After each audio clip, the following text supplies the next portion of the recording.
समझ नहीं आ रहा अपने सैलरी इंक्रीमेंट का क्या करूं। बेटा इतना क्या सोच रहा है? अपने म्यूचुअल फंड्स के एसआईपी का टॉप अप करा ले। This is the right time. क्या समझ में नहीं आया? बेटा इतना क्या सोच रहा है? अपने म्यूचुअल फंड्स का एसआईपी टॉप अप करा ले।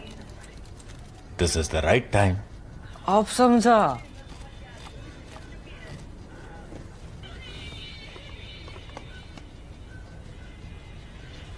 Mutual fund investments are subject to market risks. Read all scheme-related documents carefully.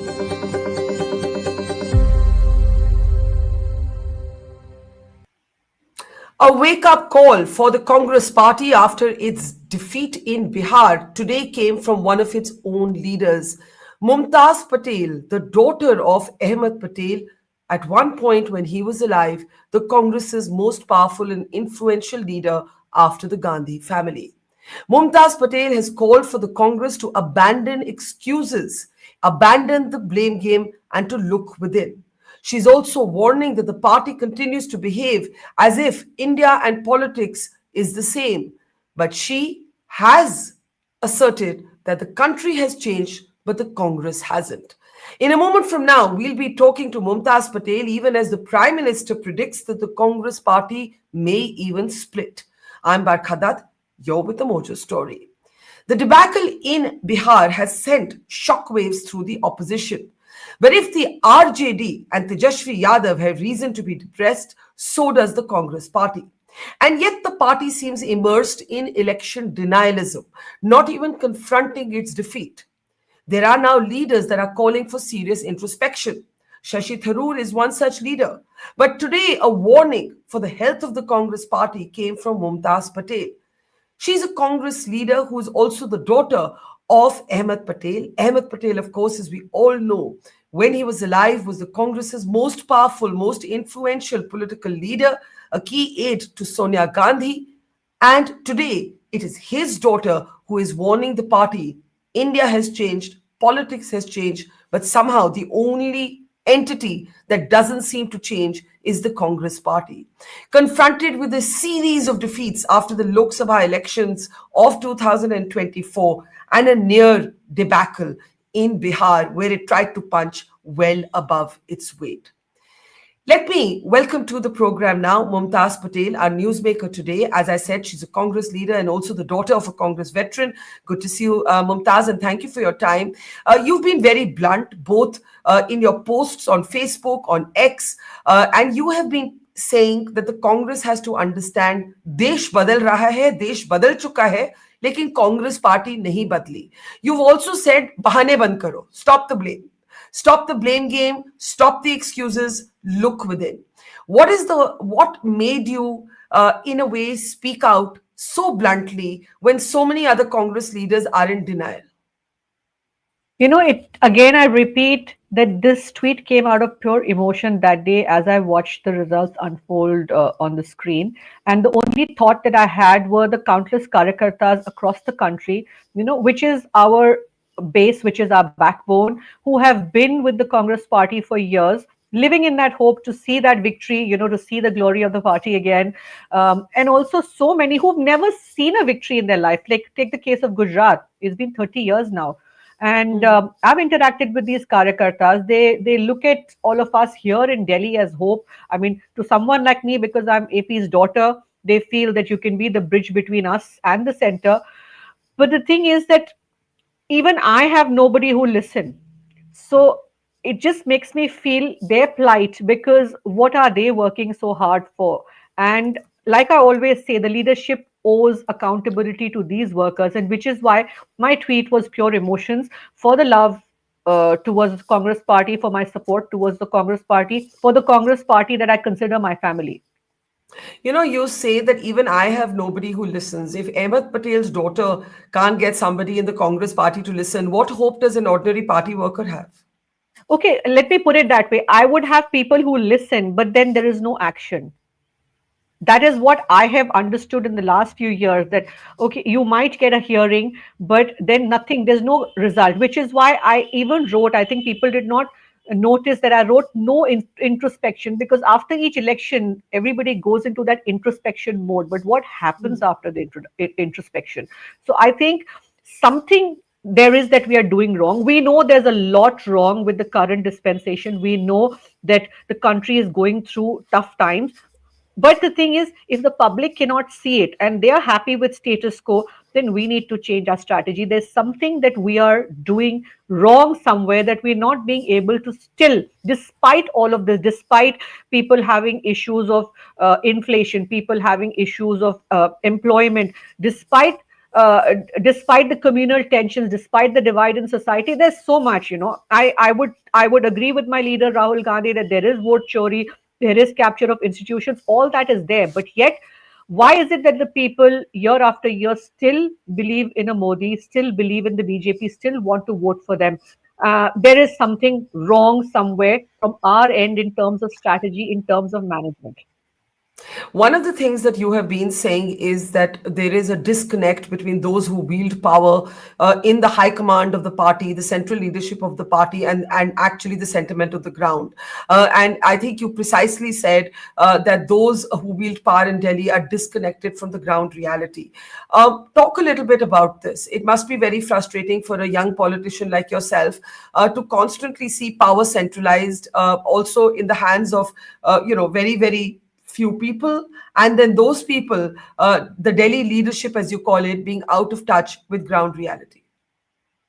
Look, we've seen power centralized before also. It's not that there's not been a coterie system in the Congress party. We've heard about the Indira Gandhi coterie, and we've heard about the Rajiv Gandhi coterie, and we've also seen it during Sonia ji's time, and then eventually during Rahul ji's time. So this is not something that I'm talking about. The thing is that back in the days, the coterie was still connected with the ground. The coterie still listened to the pulse of its workers and people, and it worked like that. If I talk about my father, I'm accused of being the daughter of somebody who held enormous power and who had control. You introduced my father like that just now, that he was all Yeah. powerful, but that did not make him disconnected from people.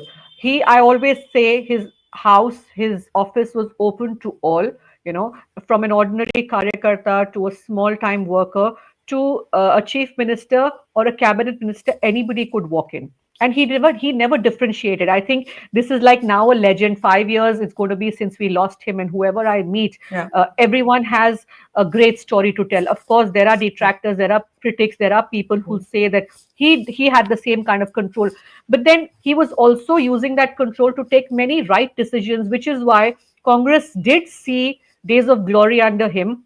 I mean, under the time that he had that kind of power, Congress did run two successful coalition governments. There was a lot of coherence between the alliance partners. There was respect amongst each other, and what I know of my father, and I talk about him today not as his daughter, but because he was someone who had a lot of authority, that he always thought in the interest of the party. He had no other interest. I mean, his family was not in politics. He was not doing anything for anybody else. His focus was not on what position I would get. He rose slowly and successfully in the party because he focused on the benefit of the party, which is what is lacking today. Today, you are loyal to that one boss on top of you. You're just worried about what position or what power you can get from them. How is it that you're going to strengthen your position within your area, within your space? And there is no unity amongst everybody. The groupism that existed earlier, okay, fine, we have it now. But there is complete disconnect because everybody is worried about saving their own seat, saving their own space. And as you can see, I think in the last couple of days, there's been so much chatter that everybody is now worried about their Rajya Sabha seats. Oh, I mean, yes.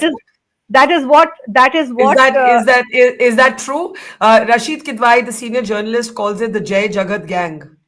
He said they're only concerned with who's going to get a Rajya Sabha seat, and he said that even the party president is concerned about that. So, do you agree that the party which should be introspecting right now about its defeat in Bihar, is instead focused on internal lobbying for Rajya Sabha seats? Possibly, I mean, if everybody is talking about it, there has to be some. It gives you food for thought, but there is so much more that can be done. We are a different country right now. We are facing a very vile, vicious. I'm sorry, I'm using that word, opponent. We are facing an opponent which has so much money power, so much muscle power, and uh, they kind of control everything, which is why this is probably not the right strategy to fight them. If speaking against the prime minister is not working, let's find an alternative. If people are not resonating with what we're trying to tell them, maybe we gain their trust better, and that is when they'll start listening to us. So there's a lot of and also, I don't know if I should be saying this or not. I think the arrogance needs to go. You know, when you have top leaders uh, not really lending their ears to the ground, and they're arrogant about it. And I'm not taking names. I'm talking in a very general way. Let me. I mean, this is something I notice. Even if you have a little bit of position, I've seen people pushing you off stage because they are holding a certain small time designation or status on their visiting card. But that is not how you treat your cadre, because it is your cadre who's working so hard on the ground, and they're not ever given that acknowledgement, they're not given that recognition. And probably if you did, even if you gave them a little pat on the back, which I've seen my father doing, they'll work doubly hard. But that arrogance needs to go. Acknowledgement needs to come in, and you need to decentralize in the sense that the locals need to have more of a say, you know, because one person, I'll take a small example. If one person in a district has access to somebody at the top, he wields that influence. Yeah. And when he does that, the right people always get sidelined and they never come through, which demoralizes the cadre, which demoralizes people, you know. Yeah, you've said are you saying the Congress party with a string of defeats is still arrogant? Okay. You know, I just feel that they need to warm up to everyone. You have to now is the time to come together for this grand old party, because we still hold that 20% voter base. You know, when I meet voters who voted for us since the independence, there are people alive, by the way, who voted for us since then. You know, I've met these women, had sat and had tea with them, and they talk so lovingly about the Congress. I've gone to these villages where people are still living in homes which they say Indra Ma योजना में बना था. You know, they've got homes which were built at that time. They have that love, they have that, you know, but they feel sad that why is the party not winning. Also, I've heard, you know, हम तो आपके लिए vote करते हैं, पर आपके जो हम उनको जिनको जिताते हैं वो छोड़ के फिर चले जाते हैं. You see, that trust factor is missing now. Also, I'd like to put in here, as a Muslim woman, that I interact with a lot of the minority crowd, of course, because you know, I get to. And the Muslims also feel, I mean, here we have the Prime Minister and the BJP always attacking us as the secular party or a Muslim party. But no, the Muslims also have a trust deficit now. Whenever the Muslims get another alternative, they move on. So there is something which is not resonating on the ground. There's something which is wrong. And it is no longer about introspection. It is about accepting that there is a problem. And it is about taking action. And Okay, you've said a lot of important things. Let's start with the arrogance. Is everybody arrogant? I don't know. It just probably comes with power. I don't know. I feel so. I mean, the whole attitude just feels wrong.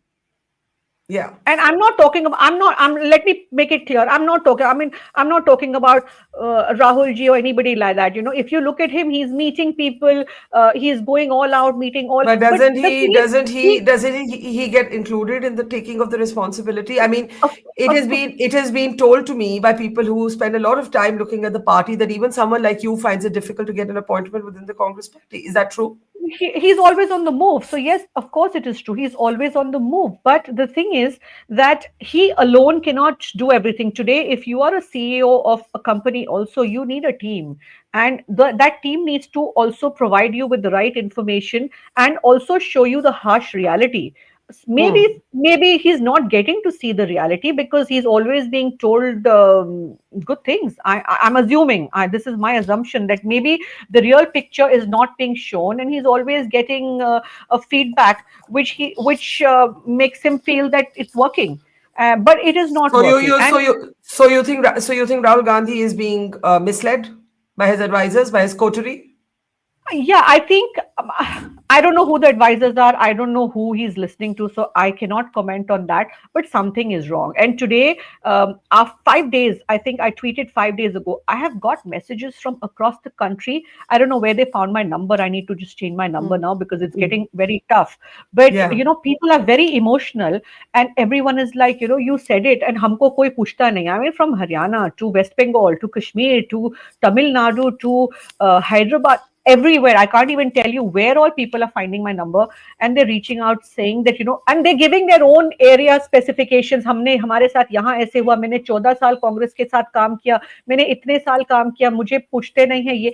I mean, people are all getting restless and emotional, which means that there is something that is not working. As simple as that. And I really feel sad that that we see that the country needs a very, very strong opposition, especially to fight the fascist regime that we have. I call them fascist, but we owe it to the public. We owe it to, and when people tell us that we want an opposition, we want a strong opposition, पर हम कांग्रेस को vote नहीं करेंगे, so that means we're not being able to develop that trust.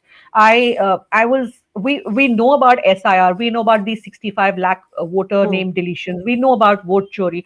But yesterday I was sipping tea in the morning in my room, and I could hear from the window outside, there were probably a couple of laborers talking because there's construction going on. And the man goes that BJP फिर से आ गई है, मैं तो चाहता ही था कि बिहार में BJP आ जाए. Now, this is some laborer in Delhi who's talking. I was in a parking lot the other day, and two men were talking. I mean, just maybe the parking attendants. And they were like, कि मोदी जी बढ़िया कर रहे हैं. So I said, क्या कर रहे हैं बढ़िया? So this other guy goes, पूरा देश तो बेच चुके हैं. He says, आप बताओ ना क्या बेचा? हम तो अगले 15 साल मोदी को ही वोट करेंगे. So there are also a dearth of people who cannot see the wrongs that are going on in the country. And Rahul ji has tried very hard. Or the BJP has run a more effective campaign. The BJP has done a better crafting of narrative. The Prime Minister's personal popularity is more than Mr. Gandhi's. I mean, you can't just put it Agreed. on. And it's not a level playing field. Let's accept it. It is not a level playing field at all. And Rahul ji has tirelessly, I think, and boldly spoken about it year after year. I think probably he's the only one who speaks so boldly and so openly. I will give that to him. But I feel that the entire entire narrative is not united enough that it has an effect on the ground. Maybe I think it's a simple way of putting it. You also said that as a Muslim woman, you want to say that there's a trust deficit between Muslims and the Congress, and where Muslims have or see another option or a better option, they go there. Talk a little bit about that. There is this sense that the Congress hasn't quite figured out its politics vis-a-vis the minority community. There are those who feel the Congress is lurching leftwards. The Prime Minister called it a Muslim League Maoist party after the Bihar defeat. Others who support the Congress, they say that the country is not lefty, but the Congress today is dominated by left-leaning voices. Talk about the Muslim deficit that you have said, that there's a Muslim trust deficit now. Well, what I've noticed is that Muslim vote bank is, because there was no choice, right? It was just the Congress. The Muslims would not have gone to the BJP. And that is the narrative. And it has worked well for the BJP to keep the social divide going, to keep the pot boiling, which is why the Muslims obviously feared the BJP up till a certain point of time. And we have also reached a point, I've seen it personally in Gujarat, that they feel that it's better to join them than be against them, because at least life gets simpler. Muslims face a lot of trouble on the ground. They're not allowed to function normally. I'm talking about a state like Gujarat, where I have spent enough time, and I also come from a constituency which has a 20% plus Muslim population, and life is tough for them. But what happens is that when life gets tough, they expect that the party that they vote for is going to stand by them. And there is, like I said, there's lack of coherence, that there's not enough people then who turn up and who support them when somebody goes to jail, when somebody is picked on a false case, because that happens when their crops are burnt, because they're planning, they come and vote for the Congress, their fields and their crops are burnt out, their children get kicked out of school, their sons lose their job. This is actually happening on the ground. Muslims are facing a lot of issues, but they feel that we need our local leadership to come to our support because we are supporting your party. So that trust deficit has come through also with a lot of Muslim women. I feel that they're tired of voting. So a lot of times they don't want to vote. We talk about the women factor, but amongst a lot of Muslim women, I have noticed that हम थक गए हैं vote करके कुछ तो बदलता नहीं है. See, for them, local issues become very important. They feel it doesn't make a difference. They can't vote for the BJP because they feel that they're anti-Muslims. So they feel, but Congress is not anyway doing enough, and Congress never wins. So it's best not to vote. So we've also had a lot of dialogue interaction where we've tried to explain to them that you have to vote, because then these votes end up going somewhere else. And whenever we've seen there's a third option comes along, you look at a UP, you look at a Bihar, UP with Samajwadi Party, you look at Bihar with the RJD in the past, okay? You now look at Owaisi's party winning the numbers that they did. So wherever they get an option, they move on, or the fear factor makes them vote for the BJP also, because literally like booths are threatened that if these many numbers don't come from your village, electricity will be cut off. But don't you feel? But don't you feel when if you're calling for introspection, the first thing the party needs to do is to stop the denialism, keep blaming other factors. You have to acknowledge that the party is doing something wrong.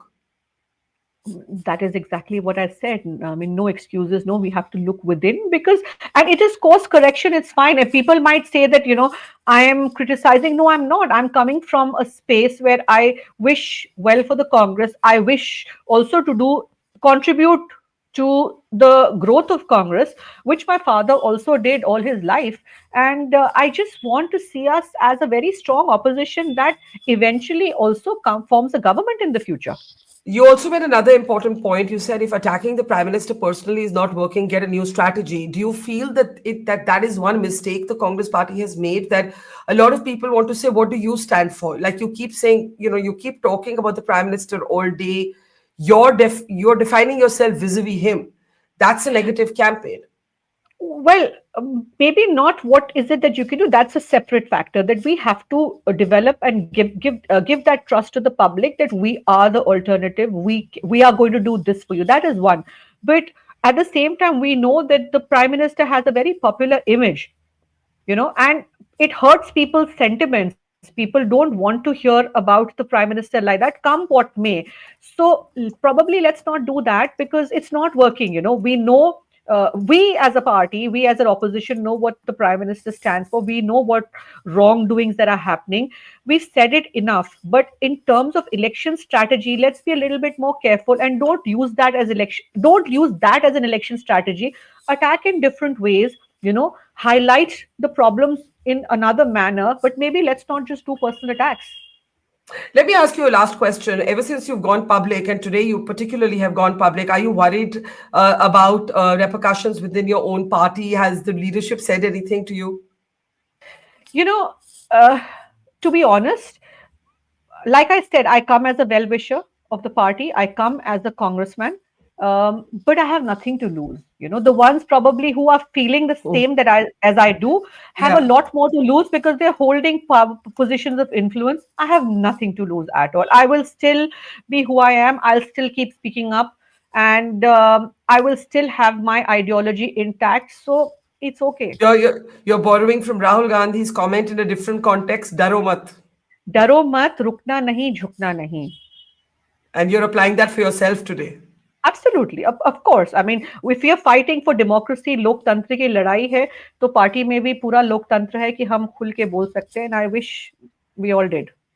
Just before we let you go, how frustrating has it been for you? In the last election, you wanted to contest from Bharuch, your home constituency. That seat was given. Sorry, am I wrong? No. Yeah, I was given the indication that please work the next few years and nurture the constituency. I had never even applied or asked for a ticket. I Okay, never but given it. that's okay. I was asked for my biodata, but I think it worked better that if there was no one else to contest, might as well give it to another party. So these are things that happen in the Congress party, which is very unfortunate. You pull your own people down. I would have lost the elections eventually, but we would have at least kept the pot boiling for another election. Today the cadre is demoralized, completely demoralized. And also the cadre somewhere feels let down that they always had Ahmed Patel as the bridge between the center and them. Today they feel that I have lost the trust of probably the leadership, which is why this seat was given away in alliance, and they don't know where to go anymore. And I also feel as helpless as them. I can only imagine. I was interviewing senior journalist Rashid Kidwai earlier, and he said the plight of Mumtaz and what she's going through in a way it captures what's all that is wrong with the Congress party. So good on you for speaking up, and we wish you better times ahead. Thank you so much for speaking to us, Mumtaz. Thank you. Thank you. Namaskar. Thank you. Take care. Bye. Take care. Jai Bye-bye. Hind. Bye-bye. It's great to see you here. Thank you for watching our work. If you haven't subscribed yet, don't forget to click the bell icon and subscribe to Mojo Story and support independent, robust journalism.